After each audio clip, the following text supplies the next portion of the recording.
আমি বলছি দেশ সংকটের ভিতরে আমার কাজ হলো কি বলতে কথা বলছেন না বলছি একদম মুখ সামনে কথা বলবা আপনি কামনে সিভিল লোক আপনি মুখ সামনে কথা বলবা বলছি আপনি বলছেন না ফালতু কথা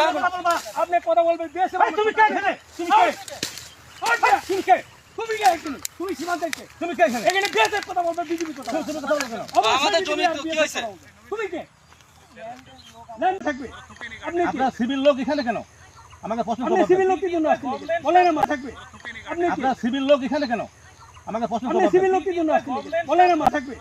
আপনি আপনারা সিভিল লোক এখানে কেন আমাকে প্রশ্ন করবেন আপনি সিভিল লোক কি জন্য আসছেন বলেন না গভর্নমেন্ট হলো আগে বিএসএফ এর সাথে আমার বুঝাপড়া হবে তারপর আমাকে বিএসএফ এর সাথে আমার বুঝা হবে তারপর বিএসএফ থাকবে বিএসএফ কমান্ডিং তোমরা কাজ করতেছ কেন কাজ আপনি করেন আমাদের সিভিল বলছেন যে না সিভিল থাকে আমার সিভিল থাকবে আগে বিএসএফ এর সাথে আমাদের সমাধান হতে দেন তারপর আপনি কাজ করবেন আমার কাজ জোর করে আমাদের জোর করে কাজ করতে আছে অবশ্যই আসতে হবে আমার সার্ভে তাহলে আপনি আমার সাথে দরকার নাই আপনি আমার কথা বিএসএফ এর সাথে আগে আমাদের এটা বিএসএফ কোম্পানি একটু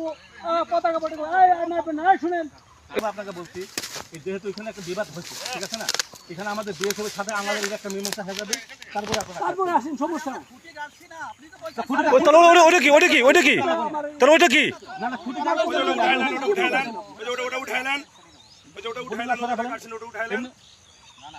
উঠাইলেন উনি আমাদের লোক বিজেপির লোক সঠিক এপিএস এপিএস এপিএস হ্যাঁ হ্যাঁ সমস্যা কি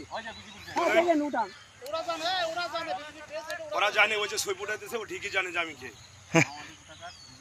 আবার কেন এই ভাই মুখ খারাপ করবেন আপনি মুখ খারাপ করলেন কিসের জন্য ভাই আপনি মুখ খারাপ করবেন আপনি মুখ খারাপ করলেন কিসের জন্য ভাই আপনি মুখ খারাপ করলেন কিসের জন্য আপনি এখানে আপনি আমার